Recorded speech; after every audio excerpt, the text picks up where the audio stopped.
రోజు వైఎస్ఆర్ కాంగ్రెస్ పార్టీ వాళ్ళు కేసులు పెట్టుకుంట మనం పెట్టింటే ఒక్కడు కూడా బయటికి వెళ్ళిపోకుండా వైఎస్ఆర్ లీడర్ని ఇంట్లో కూర్చోబెట్టచ్చు. ఎందుకు? వాడు కూడా రేపు పొద్దున్న తెలుసుకొని మన పార్టీకి జేజేలు పలికే రోజు వస్తుందని చెప్పేసి, కాబట్టి మనందరూ కూడా ఈ స్థానిక సంస్థల ఎన్నికల వరకు కూడా వాళ్ళకి టైం ఇస్తాం. బుద్ధి మార్చుకొని మా పార్టీలోకి వచ్చి మా పార్టీ తీర్థం తెచ్చుకొని మా ఆశీర్వాదం పొందితే కానీ, లేదా రేపు స్థానిక సంస్థల ఎన్నికల్లో తల ఊపితే మాత్రము తోక కత్తరించి సున్నమంటించి మన Lokesh Babu red book open చేస్తాడేమో కానీ, క్లోజ్ చేస్తాడేమో కానీ, రేపు స్థానిక సంస్థల ఎన్నికలు అయిన తర్వాత రెడ్ బుక్ నేను ఓపెన్ చేస్తానని చెప్పించి వైఎస్ఆర్ కాంగ్రెస్ పార్టీకి తెలుస్తున్నా. ఇది ఊరికే మాట కాదు, ఖచ్చితంగా మీ అందరూ కూడా ఇలాగే కసిగా ఉండాలా. రేపు రాబోయే ఎన్నికల్లో మీరందరూ కూడా కలిసిమెలిసి సర్పంచ్ పెట్టినా సర్పంచ్ గెలిపించుకుందాం, ఎంపీటీసీని పెట్టినా ఎంపీటీసీని గెలిపించుకుందాం, జడ్పీటీసీని పెట్టినా జడ్పీటీసీని గెలిపించుకుందాం. ఈ రోజు జడ్పీటీసీ ఒక కాస్ట్ అయితే ఎంపీపీ ఒక కాస్ట్. నేను మీ అందరికి మాటిస్తున్నా, ఎంపీపీ ఒక కాస్ట్ అయితే జడ్పీ. జయరాం, గుత్తిలో నీ కార్యకర్తల మీటింగ్లో నువ్వు వైసీపీని భయపెట్టి భయభ్రాంతులు చేసే విధంగా ప్రసంగాన్ని సాగించిన విషయం అందరూ కూడా చూసినారు. కానీ నీ బెదిరింపులకు, నీ తాటాకు చెప్పుళ్లకు ఎవరు ఇక్కడ భయపడేందుకు సిద్ధంగా లేరు. ప్రత్యేకంగా మా వైసీపీ పార్టీ నాయకులు, కార్యకర్తలు పార్టీ కోసం ప్రాణాలు ఇచ్చేందుకైనా సిద్ధంగా ఉన్నారు. ఇన్ని రోజులు నువ్వు మా పార్టీ గురించి మమ్మల్ని టచ్ అయినంత వరకు నీ గురించి మేము ఇంతవరకు కూడా వ్యక్తిగతంగా ఎక్కడ మాట్లాడలేదు. ఈరోజు నీ యొక్క మాటల ధోరణికి మేము ఈ విధంగా మాట్లాడాల్సి వస్తూ ఉంది. నీవేదో అనుకుంటా ఉన్నావు, రాజకీయాలు మాకేం కొత్త కాదు, ఇటువంటి వాటిని ఎన్నో చూసినాం. నా 65 ఏళ్ల జీవితంలో రకరకాల దౌర్జన్యాలు చేసిన కాలాలని చూసినాం, ఎంతోమందిని చూసినాం, ఎంతోమందిని ఎదుర్కొన్నాం. నువ్వేం మాకు లెక్క కూడా కాదు.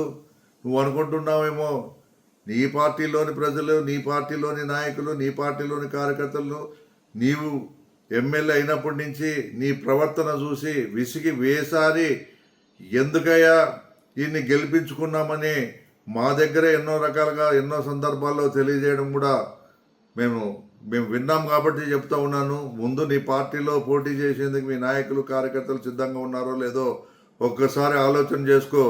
నువ్వేమనుకుంటా ఉన్నావు?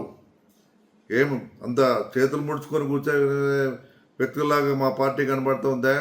మా పార్టీ బలం, మా పార్టీ సత్తా నీకు బాగా తెలుసు. ఎందుకంటే ఆ పార్టీలోనే నీకు జగన్మోహన్ రెడ్డి గారు ప్రాణం పోసినారు. 5 సంవత్సరాలు మంత్రిగా ఇస్తే 5 సంవత్సరాలు మంత్రి పదవి ఇచ్చిన జగన్మోహన్ రెడ్డినే వెన్నుపోటు పొడిచినావు. నీవు ఇప్పుడు మళ్ళా రెచ్చగొట్టే విధంగా మీ పార్టీ కార్యకర్తలకు ఏదో సందేశాలు ఇస్తూ ఉన్నావు. నేను ఒకటే చెప్తా ఉన్నాను, వెన్నుపోటులో చంద్రబాబుని మించిపోయే రకం నువ్వు. నీ గురించి, నీ గతం గురించి, నీ చరిత్ర గురించి నాకు పూర్తి స్థాయిలో తెలుసు. అయినా నీ గతం గురించి, నీ చరిత్ర గురించి నేను మాట్లాడాల్సిన అవసరం లేదు. అది నా దీనికి తక్కువ అవుతుంది. కాబట్టి ఎప్పుడైనా కానీ ఒక బాధ్యతాయుతమైన శాసనసభ్యునిగా ఉన్నప్పుడు ప్రజల సంక్షేమం గురించి, అభివృద్ధి గురించి మాట్లాడాలే తప్ప ఏమయ్యా నువ్వు రాజ్యాంగాన్ని సృష్టిస్తావా? రెడ్ బుక్ రాజ్యాంగం అనేది మీరు సృష్టించుకున్నది. ఈ దేశంలో ఇది ప్రజాస్వామ్య దేశం. కేవలం అంబేద్కర్ రాజ్యాంగం తప్ప వేరే రాజ్యాంగం ఇక్కడ చెల్లుబాటు కాదు. అది తెలుసుకొని మాట్లాడితే బాగుంటుంది. మా పార్టీ కార్యకర్తల జోలికి కానీ, మా నాయకుల జోలికి కానీ వస్తే మాత్రం చూస్తూ చేతులు ముడుచుకునే ప్రసక్తే లేదు. నీకు ఏ పద్ధతిలో మేము సమాధానం చెప్పాలో కూడా తెలుసు. నువ్వు ఏ విధంగా మమ్మల్ని నామినేషన్ వేయకుండా అడ్డుకుంటావో నేను కూడా చూస్తాను. గుంతకల్లో వెంకటరామరెడ్డి ఉన్నంత వరకు కూడా ఇక్కడి నుంచి నీ ఆటలు సాగనివ్వము. నీ దౌర్జన్యాలను పూర్తి స్థాయిలో ఎదుర్కొనేందుకు మేము కూడా సిద్ధంగా ఉన్నామని ఈ మీడియా ద్వారా నీకు తెలియజేస్తూ ఉన్నాను. జాగ్రత్త. నువ్వు ఏదో పత్రికా విలేకరుల ముందు మాట్లాడి నా గురించి చెడ్డగా రాస్తే నేను మిమ్మల్ని రైలు పట్టాలకు ఎక్కిస్తాను అని వాళ్ళతో మాట్లాడినట్టు అందరితో వైసీపీ పార్టీ నాయకుల గురించి మాట్లాడితే చెప్తా ఉన్నాను, జాగ్రత్త. నువ్వేమనుకుంటున్నావో, నీ కథ, నీ బలము, నీవేమో, నీ సంగతి నాకేం తెలియంది కాదు. నువ్వు ఇప్పటికైనా మారి ఏదో శాసనసభ్యునిగా మీ నాయకుడు ఇచ్చిన మోసపూరిత హామీల వల్లనో లేకపోతే ఆ ఈవీఎంల పుణ్యమో అని బతికి బయటపడ్డావు ఎన్నికల్లో. మరి వచ్చిండే అవకాశాన్ని సద్వినియోగం చేసుకో. కేవలం పేకాట, మరి మందు, లిక్కర్ స్కాము, ఇసుక స్కాము, అన్ని స్కాముల్లోనూ మన నియోజకవర్గం ముందంజలో ఉందని మీ పార్టీకి చెందిన, మీ ఎల్లో మీడియాకి చెందిన పత్రికలు, మరి ఎల్లో మీడియా, ప్రింట్ మీడియా కూడా నీ గురించి పుంకాలుగా చెప్తా ఉన్నారు. ఆల్రెడీ నీ రెడ్ బుక్ రాజ్యాంగం ఏమో నాకు తెలియదు, కానీ మీ అధిష్టానంతో నీకు రెడ్ మార్క్ ఎప్పుడో పడిపోయింది. నీకున్న ఎమ్మెల్యే పదవి కూడా మరి ఊడిపోయే ప్రమాదం ఉంది. నీ ఇన్ఛార్జ్ కూడా తీసేసి వేరే వాళ్ళకి ఇచ్చే పరిస్థితి కూడా వస్తుందని మీ పార్టీ నాయకులే చెప్తా ఉన్నారు. ఏదేమైనా నాకు మీ పార్టీ గురించి, దీని గురించి నాకు అవసరం లేదు. నా పార్టీ నాయకులను, కార్యకర్తలను, గుంతకల్ నియోజకవర్గ ప్రజలను ఏ విధంగా కాపాడుకోవాలో నాకు బాగా తెలుసు. నీ దౌర్జన్యాలు ఇవన్నీ మానుకో.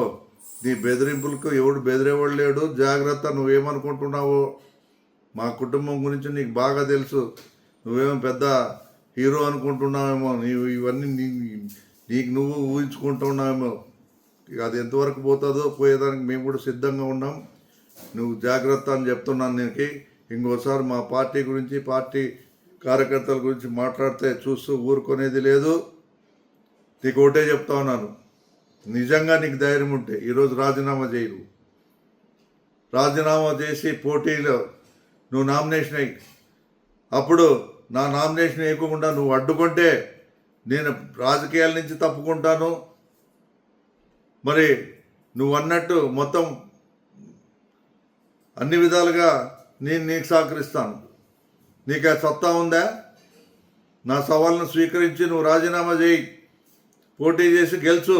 నన్ను అంటున్నావు కదా నువ్వు ఈరోజు పోటీ లేకోకుండా చేస్తానని. అంతెందుకు, నువ్వు నేనే తేల్చుకుందాం. నువ్వు రాజీనామా చేయి. నా నామినేషన్ పడుతుందా?